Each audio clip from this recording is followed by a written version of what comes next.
धन्यवाद, नमस्कार। देखिए पहले तो सबसे पहले कटघरे में आज आपको ही बैठाने वाला हूँ मैं, ये समझ अच्छा। लीजिए कि आपकी अदालत आज शुरू हो गई है यहीं पे। आप ये बताइए कि आप कांग्रेसियों के टिकट कटवा रहे हैं और इतना बवाल आपने जयपुर में मचाया हुआ है कि कांग्रेस ने अपना प्रत्याशी ही बदल दिया वहां से। तो देखिए, इसमें मेरे जो ऊपर है तो मैंने चार्ज ये था कि मैंने कांग्रेस से टिकट दिलवाया है, आप कह रहे कटवाया है। कांग्रेस से तो अब आप चलिए दिलवाया है या कटवाया है, आप ये स्पष्ट कीजिए कि सुनील शर्मा का जो टिकट कटा है वो जयपुर डायलॉग के कार्यक्रम में आते थे। इन सब बातों पे आप पहले आपकी प्राथमिक टिप्पणी दीजिए आप मुझे। भाई, ये मुझे ये नहीं पता कि ये बात जो है ये कांग्रेसियों को इतने वर्षों बाद क्यों पता चली, क्योंकि वो तो 2017 से जुड़े हुए हैं जयपुर हम्म डायलॉग से। हम्म और जयपुर डायलॉग जो प्लेटफॉर्म है वो सभी प्रकार के विचारों को सामने रखने के लिए बनाया गया था। आप यदि आरंभ में देखें, उसमें जो हमारे जो फाउंडर मेंबर्स जो थे, जिन लोगों ने फाउंडर किया था, उसमें एक यूसुफ ऊंझा वाला है, बेंगलोर के हैं। हम्म और जो पहला जो हमारा जो प्रोग्राम हुआ था 2016 में हुआ था, उस समय मैं सर्विस में था, रिटायर हुआ हूँ मैं जुलाई 2020 में। हम्म तो उसके जो पार्टिसिपेंट थे उसमें बाहर से केवल 7 लोग आए थे। और उस 7 लोगों में कौन कौन था, आप ये देखिए कि उस 7 लोगों में तारिक फतेह थे, यूसुफ ऊंझावाला थे, उसमें एक ये आपके तुफैल अहमद हुआ करता है ना, वो एक थोड़ा आजकल एक्टिव नहीं है ज़्यादा। तो एक वो तुफैल अहमद था, एक हमारे फिरमानी जी थे, ex chief economic adviser, Sushant Sareen थे, डेविड फ्रॉली थे। तो ये सारे लोग उसमें थे। और अता हसनैन, सैयद अता हसनैन, लेफ्टिनेंट जनरल सैयद अता हसनैन, जो कि कश्मीर कोर के कमांडर रह चुके थे। तो ये 7 लोगों से आरंभ हुआ था जयपुर डायलॉग्स। और इसके बाद इसमें बहुत सारे लोगों ने अलग अलग विधाओं से ज्वाइन किया। अब हमारे प्रोग्राम में तो साहब आप ये देखिए कि आलोक मेहता जी को आप जानते हैं। हाँ हाँ बिल्कुल। आलोक मेहता जी आए हुए हैं, कई बार ऑनलाइन आए हुए हैं और फिजिकल भी प्रोग्राम में आए हुए हैं। शेखर गुप्ता भी आए हुए हैं। अच्छा, शेखर गुप्ता भी आए थे? अच्छा। बिल्कुल, शेखर गुप्ता भी आए हुए हैं। ऐसे कई लोग आए हुए हैं जिनको आप ये ब्रांड नहीं कर सकते कि वो किसी भी प्रकार से कमिटेड विचारधारा के लोग हैं। कमिटेड विचारधारा के लोग भी आए हुए हैं। कांग्रेसियों के नाम ले लें अगर, तो कांग्रेसियों में आप नाम सुना ही पड़ रहा होगा शशि थरूर का। उन्होंने आने का कमिट किया था, लास्ट मोमेंट पे कुछ गड़बड़ हो गई तो नहीं आए वो आने वाले थे, उनका एडवर्टाइज भी हो गया था। उनकी बहस थी डेविड फ्रॉली से हिंदुत्व के ऊपर लेके। इट वाज वेल अच्छा। Advertised at that time. आप ये देखिए, गौरव वल्लभ को आप जानते हैं। गौरव वल्लभ चुनाव लड़ चुके हैं, एक बार जमशेदपुर से लड़ चुके हैं और एक बार उदयपुर से लड़ चुके हैं। वो 2 या 3 बार वो आए हुए हैं। तो कांग्रेसी तो ऐसा हमने कभी ये कोई पूर्वाग्रह या दुराग्रह रखा भी नहीं था। मैं किसी पार्टी का मेंबर नहीं हूँ। जयपुर डायलॉग्स में हर प्रकार की विचारधारा के लोगों का स्वागत रहता है कि आप आए। धीरे धीरे समस्या क्या है कि ये जो कांग्रेसी या जो लेफ्ट लिबरल टाइप के जो लोग होते हैं ना, पंचमक्कार जिनको मैं बोलता हूँ, इनके साथ बड़ी भारी प्रॉब्लम है। ये केवल और केवल इनके जो वाहियात बातें हैं वही यदि आप करें तो ये आपके साथ आएंगे, वरना ये बायकॉट कर देंगे। जैसे कि इन्होंने भी एंकर्स का किया। कितने एंकर्स थे, 13 या 14? 14 एंकर्स का। 14 एंकर्स का। अब उन एंकर्स की क्या गलती थी, जो हम जिसके बारे में चर्चा कर चुके हैं। इन्होंने तो एंकर्स का बायकॉट कर दिया, तो इन्होंने जो है वो बहुत सारे लोगों ने, लेफ्टिस्ट को तो हमने शुरू से बुलाते रहे, एक बार भी नहीं आए। लेकिन मैंने रोमिला थापर को भी बुलाया, मैंने रामचंद्र गुहा को भी बुलाया, तो इन लोगों ने आने से मना कर दिया। तो हमारी गलती थोड़ी है, तो सभी को बुलाते हैं हमने तो। अब आप जानते होंगे ये क्या नाम है, विभूति नारायण राय, ऐसे लोगों तक को बुलाया है।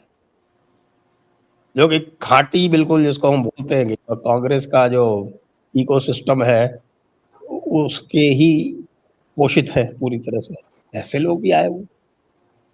तो इन लोगों का ये दुराग्रह कि साहब ये देखिए आपने, अच्छा दूसरी बात ये है कि जो हमारे जो यूट्यूब चैनल है और जो डिजिटल मीडिया है सारा, उसमें किसी का हस्तक्षेप नहीं है। वो केवल वो पूरी तरह से मैं, और उसमें डायरेक्टर केवल मैं और मेरा बेटा है, और बल्कि मैं ही हूँ कि नहीं, मैंने तो देखा है सब चीज, मुझे पता है सब चीजें कैसे होती है, सही एक्सक्लूसिवली जो है वो मेरा ही है, उसमें किसी का दखल नहीं है। लेकिन जो एनजीओ है, जो सेक्शन 8 की कंपनी जो एनजीओ है, उसका नाम है जयपुर डायलॉग्स फोरम। उसमें हर तरह के लोग हैं, उसमें भारतीय जनता पार्टी के भी लोग हैं, उसमें कांग्रेस के भी लोग हैं, उसमें और अन्य विधाओं से जो नॉर्मल बिजनेसमैन है वो भी हैं, और उसका जो मेंबरशिप है तो बड़ी लंबी चौड़ी, उसमें तो पता नहीं कौन कौन से लोग हैं। तो जब इनके ऊपर ये प्रहार किया गया तो अत्यंत अवांछनीय था। अच्छा, फिर दूसरी बात, उन्होंने चूंकि वो टिकट वगैरह मांग रहे थे तो उन्होंने पहले ही अक्टूबर में ही डायरेक्टरशिप छोड़ भी दी थी। मैंने मना भी किया था कि क्या करना है भाई, लेकिन उनका नहीं, आप मेरी पार्टी को जानते नहीं हो। अच्छा।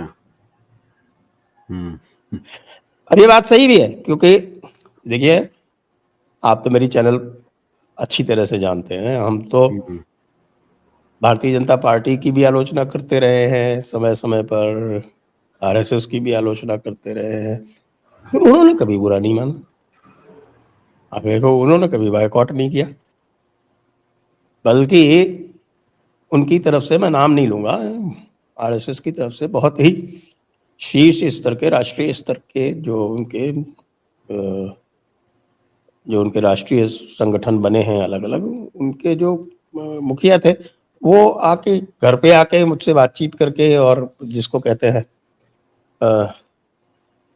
विमर्श किया उन्होंने कि भाई ये जानने के लिए कि भाई आपके क्या आपत्तियां हैं, और उन आपत्तियों का विश्वास किया, ठीक है, ये आपकी, ये भी माना कि हाँ इसमें आपकी बात में दम है, तार्किक बातें हैं, हाँ हम इसके लिए कुछ करेंगे। तो आपने देखा होगा कि अगर आप ध्यान से देखेंगे तो आपको परिवर्तन दिखेंगे भी कहीं पे भी उनके।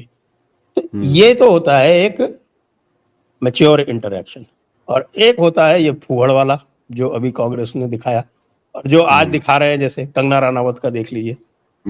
ये ऐसे लोग हैं, ऐसे विक्षिप्त, और ऐसे मैं कहूँगा कि इनका चरित्र जो है वो इतना गिरा हुआ है कि ये संदेश खाली पे नहीं बोलेंगे, ये बदायूं के हत्याकांड पे नहीं बोलेंगे, ये आपके जो नूपुर शर्मा के उसके ऊपर नहीं बोलेंगे, ये कन्हैयालाल के ऊपर नहीं बोलेंगे, ये 4 साल की बच्ची का रेप हो जाए उस पर नहीं बोलेंगे।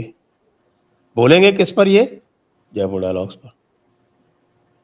ये चरित्र देखिए। तो सुनील शर्मा जी ने तो अपना टिकट वापस कर दिया, खैर अब उसके पीछे क्या है मुझे नहीं पता, लेकिन इन्होंने टिकट दिया किसको? प्रताप सिंह खाचरियावास को। उसकी इमेज क्या है मैं बोलूंगा नहीं, डेफेमेशन हो जाएगा। उसकी इमेज आप जयपुर में किसी से पूछ लीजिए कि उस बंदे की क्या इमेज है और सुनील शर्मा की क्या इमेज है। सही बात यह है कि कांग्रेस को उसी तरह के लोग चाहिए। कांग्रेस में आज की डेट में राहुल गांधी जैसे पप्पू के नेतृत्व में किसी भी भले आदमी का गुजारा नहीं है अब। नहीं, बिल्कुल सही बात है। आप देखें ना, अभी नवीन जिंदल ने ज्वाइन की बीजेपी, गाली गलौज करने वाले ही चाहिए उनको। बिल्कुल सही कह रहे हो आप। और जो देखे जो ठीक ठाक लोग हैं वो तो निकल ही जा रहे हैं। अभी नवीन जिंदल का जो मामला हुआ, देखिए नवीन जिंदल का 4 दिन पहले भी किसी को नहीं पता था कि ये कांग्रेस छोड़ देंगे, और हारने के बाद से नवीन जिंदल घर पे बैठे हुए थे।